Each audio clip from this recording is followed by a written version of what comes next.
Okay, so for this video, I'm going to be going over kind of 3 sections in one. I'll talk about 1.R.7, 1.R.8, and 1.R.9, which all deals with adding, subtracting, and multiplying and dividing real numbers. Okay.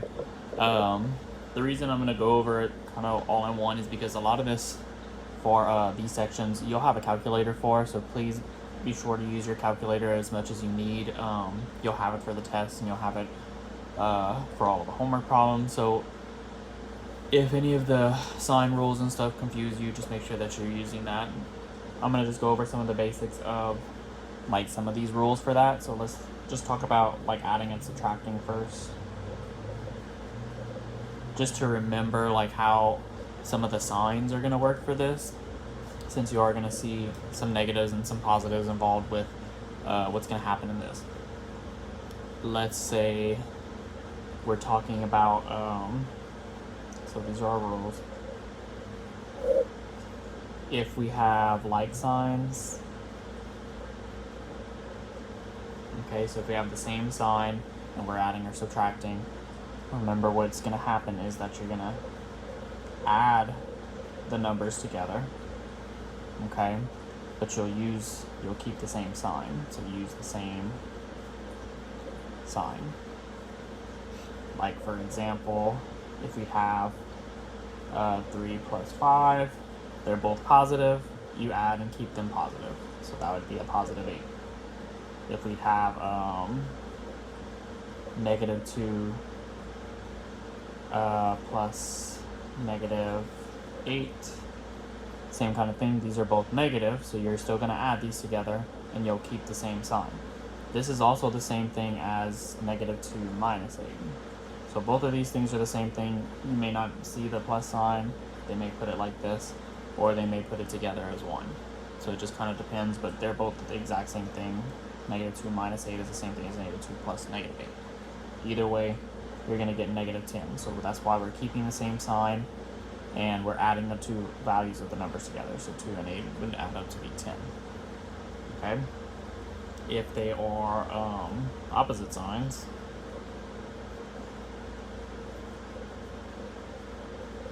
okay, then we definitely want to subtract now. So we'll subtract the number values.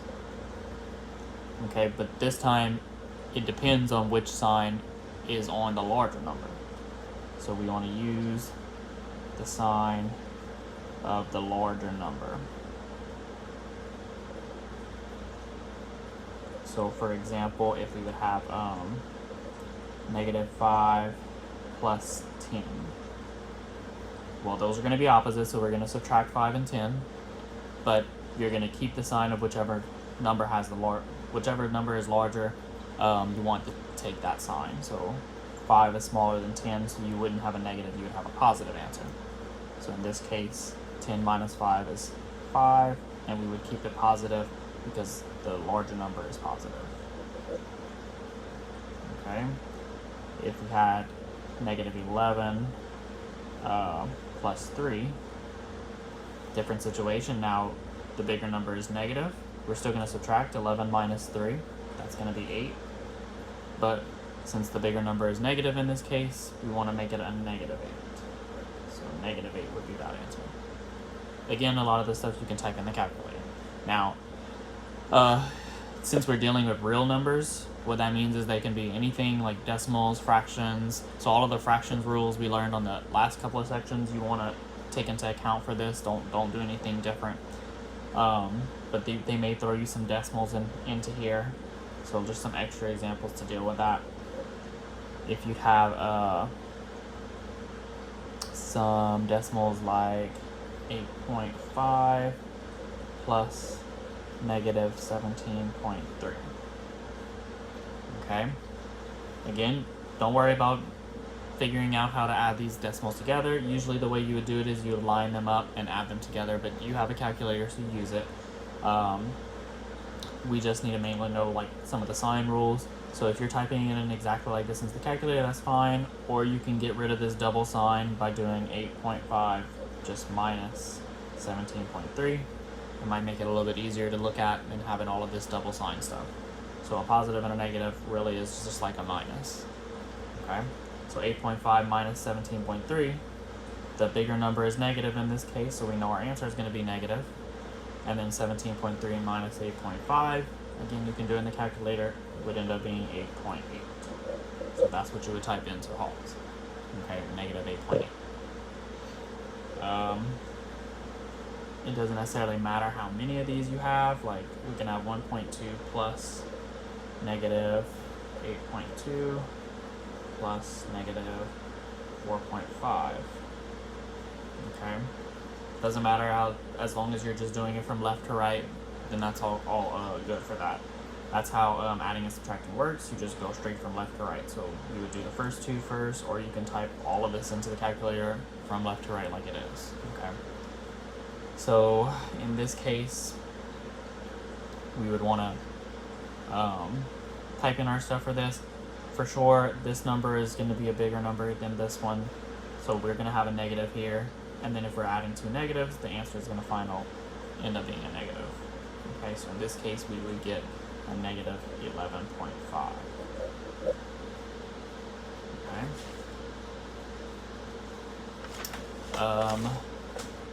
Another thing you want to watch out for this section is some double negative stuff, like when we're ending up subtracting. So like if we have negative 4 minus negative 13. Well, in this case, it's not just going to be negative 4 minus 13. That's not the same thing as this. We have a double negative here. So our double negative becomes a plus. So we want to change this. Negative 4 is really plus 13. So you never want to leave that the same. Again, you have a calculator, so it will do some of that stuff for you, but you want to get some of this double stuff out the way. So just rewrite it as negative 4 plus 13. The double negative becomes a positive. Negative times a negative is always a positive. Then bigger number is positive, so our answer is going to be positive. In this case, that's going to be a positive 9. Okay. We also did some absolute value stuff from the beginning, so they can throw in a couple of things like that, where you may have absolute value of negative 5 minus the absolute value of 10. Just remember, you're only taking the absolute value of what's on the inside of these bars. So this is the absolute value of negative 5, and this is the absolute value of 10. It has nothing to do with what's on the outside. So we want to evaluate this stuff first. So the absolute value of negative 5 is a positive 5. That doesn't change the sign right here, so you want to leave it as a minus. And then the absolute value of 10 is a positive 10. So we're left with 5 minus 10. So that's normal what we were just doing. 5 minus 10, we're going to have a negative 5. Okay, 10 minus 5 is 5, and then we keep the negative because the sign of the bigger number is negative. Okay. So a couple of those might be thrown in there. Just know that you're only taking absolute values of those individual parts. Okay. So for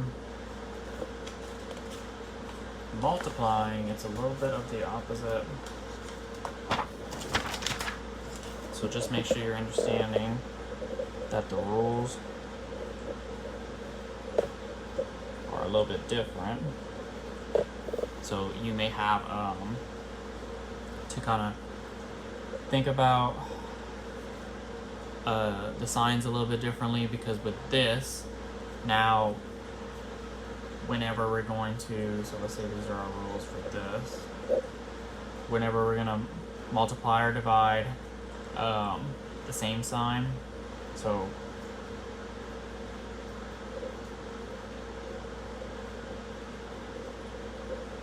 as in we have positive times a positive or a negative times a negative, your outcome is always positive. Okay, so your outcome is always positive. If we have opposite signs for this, so that's if we're multiplying a positive times a negative, or a negative times a positive, your outcome is negative. Okay, so a little bit different from adding and subtracting. Those you have to just go by what signs were there. Here, anytime it's the same sign, positive outcome. Anytime it's opposite signs, negative outcome. So that's always the rules for multiplying and dividing.